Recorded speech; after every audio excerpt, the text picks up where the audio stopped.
This is a big one. Usually I do these videos as if you don't already know the outcome of the game, but if you don't know the outcome of this game, where have you been, man? Edmonton is going to the finals against Florida.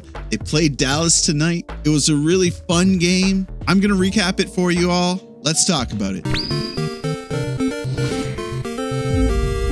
Like poop through a diarrhea-infected goose. I think this is the best we could have hoped for, right? It's not Florida versus Dallas. It's not Edmonton versus Carolina. This is the rematch we wanted, right? I mean, probably not for you Dallas fans, probably not for you Carolina fans, but for the other fan communities, yeah, this is what we want. Before I get into the recap, can I ask you, please subscribe. If you're not already subscribed, we're really close to 14,000 subscribers.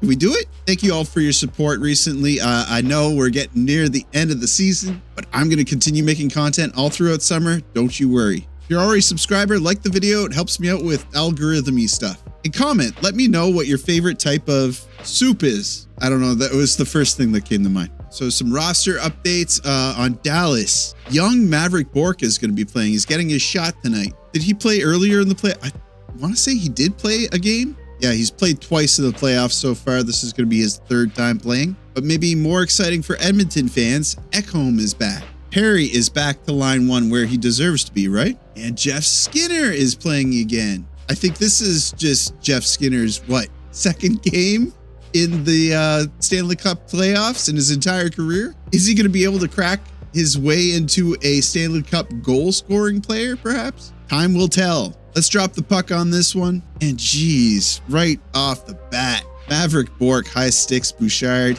He's going to the box for 2 minutes. I hope they don't make him pay for this one. Evan Bouchard has one. It'll come run in front. Scores! Corey Perry. They make him pay for this one. Corey Perry, veteran 40-year-old Corey Perry, putting in his, how many goals is this? 7 goals this postseason. He got 10 points. He's +4. So the eternal worm Corey Perry makes young Maverick Bourque and the Dallas Stars pay. Perry, Draisaitl, McDavid hooking up for this goal. Power play goal. And after this, you know what? I'm not particularly blown away by the urgency from the Dallas Stars. They realize this is an elimination game, right? Wyatt Johnson, you got it. You got to do something, bud. Gets the first shot of the game here 5 minutes in. Stat comes up on screen to remind you Dallas has not led since game 1. Now we're almost 7 minutes into this game and there's only been 3 shots so far. But then Edmonton scoring on their first shot. The chance here. And Janmark scores. Yeah, Janmark is going to make this shot a goal. 2-0. Arvidsson heads up play here. Sloppy change by Dallas. They get them caught with their pants down. No urgency on this change. So you know what? DeBoer is going to call a timeout. He's pleading with his guys. Hey, take this seriously. We've been here before. We know what to do. But as Ottinger is making his way back to the net, DeBoer says, hey, come here a minute. You're out of the game, buddy. And he puts DeSmith in Ottinger's place. It's a strange one. Immediately, I thought of other instances where something like this has happened, disrespect to the goaltender. And DeBoer commented on this later after the game. So stay tuned for that. I'm going to show you near the end of the video. So DeSmith is in. It's a fresh sheet of ice, right? Time for Dallas to lock in. There's a chance in front. Knocked away by DeSmith. Scores! They've got another. He did it. Skinner makes it 3-0 for Edmonton. His first playoff goal, 3 goals in 5 shots for Edmonton. Amazing for Skinner. I feel really happy for this guy. I mean, he's put in the time, obviously. He's a point per game in the playoffs. He is a playoff player. That's a little bit of a joke. So Dallas needs to respond, and they do. Edmonton Oilers team playoffs, secondary scores. There's a turnover, scores! Robertson puts life back into the barn. 3-1.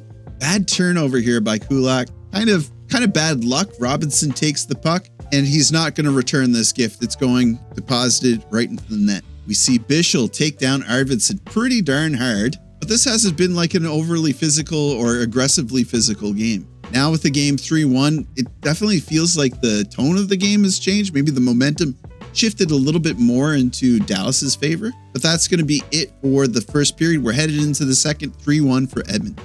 The second starts, Ottinger is still on the bench. During the break, the panel was talking about how this was really disrespectful, so on and so forth. There's part of me saying there has to be an explanation to this. Maybe Ottinger is not feeling well. No, that wasn't it. You'll see. Dallas is starting strong. They're forcing Kulak to take a hooking call, but then not much happens on the PP. Then we see Kane. I thought for sure this is going in, but he wraps it around. DeSmith pulls a great move by closing his legs, smothering this puck up. It remains a 3-1 Edmonton game. And then we see Jeff Skinner getting a really good opportunity with a deflection in front. He could have been over a point per game player in the playoffs. Lots of plosives on that call. Dallas is putting on good pressure again. Marchment gets a gift, but he can't find good wood. But now on a penalty kill, Oilers are stuck on a long shift, and this happens.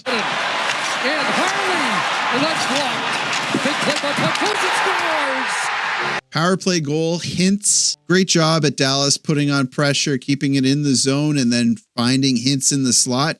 It came to him pretty luckily. It is now 3-2. We have a game. Dallas is still battling hard. They're riding the momentum. You feel like the tying goal is going to be coming around the corner at any minute. As for me, thank you. Takes it on the break. A lot of patience here by McDavid and DeSmith, to his credit. DeSmith follows McDavid well, but he overpowers him and puts it in. And what the hell? He's smiling? I didn't have that on my bingo card. So it is the end of the second. The Oilers are in about as good a place as you could have imagined. Great job at suppressing the chances by the Oilers. 6 shots in the second period for Dallas, 7 in the first, and it gets worse. It gets worse for Dallas. The third period starts. Robertson, now on Hattie watch. Mikko Rantanen swinging wide on McDavid, sending it across. Robertson scores!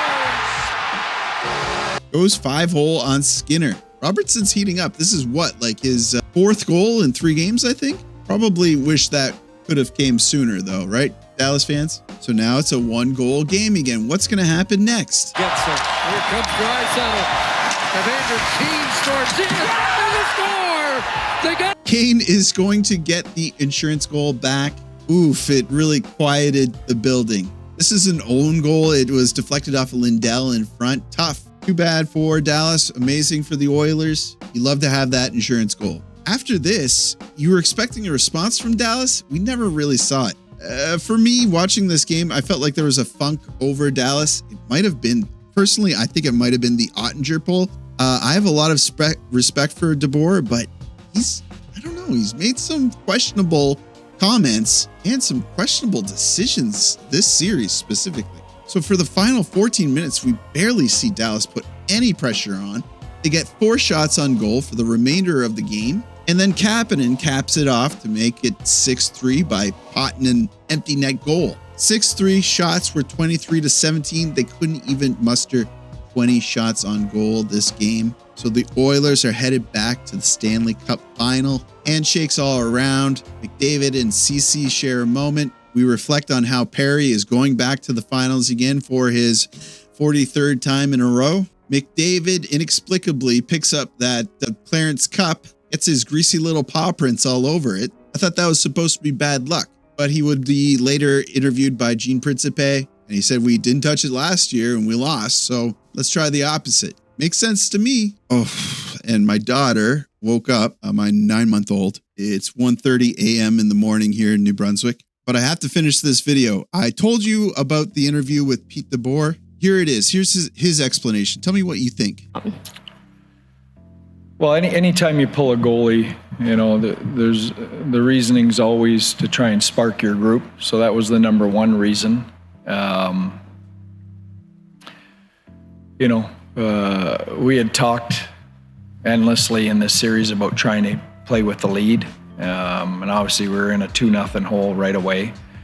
And you know what, I didn't take that lightly and I didn't blame it all on Jake, but you know, the reality is if you go back to last year's playoffs, you know, he's lost 6 to 7 games to Edmonton and we gave up 2 shots on 2 goals in an elimination game. So, you know, it was partly, to spark our team and wake them up, and partly, you knowing that, status quo had not been working, and that's a pretty big sample size.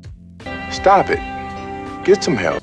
I don't like it. I don't know how Ottinger feels about it. I mean, there's people that are saying, hey, if Ottinger needs a new home, we'd love him in X. We would love him here. We would, Pete DeBoer is a very respectable coach. He has a proven track record. I think his guys love him. Ottinger might just take this on the chin and say, yeah, it is me, I'm taking responsibility for this. I don't blame him for making this decision. So I think I'm coming at it at a pretty sober take. I think that Ottinger, would take the blame for this. I don't necessarily think that this is a huge controversy for DeBoer. I don't think that Ottinger is going to request a trade like some individuals are saying. I don't know. We'll see if there's any blowback tomorrow. I don't know. I'm going to end it right there, though, because it is really late. I have to work tomorrow.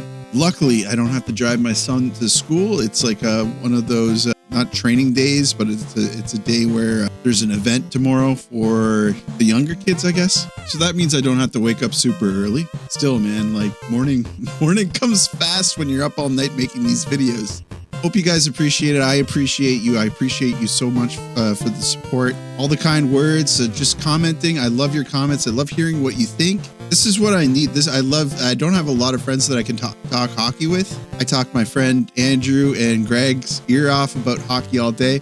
I talk to my coworkers, Amon and Cal and Joel, about hockey all the time. But this is a place where we kind of have a community going, right? And we get to talk about hockey, which makes me think that I really should start a Discord server where we could all just chill out and talk hockey whenever, wherever, and maybe have our community over there. Anyway, that's something to think about. So you know what to do. Like the video. It helps me out with something. I don't know. Something. YouTube doesn't really tell you. Subscribe if you're not already a subscriber. I would love to have you. And as always, I'll see you down in the comments.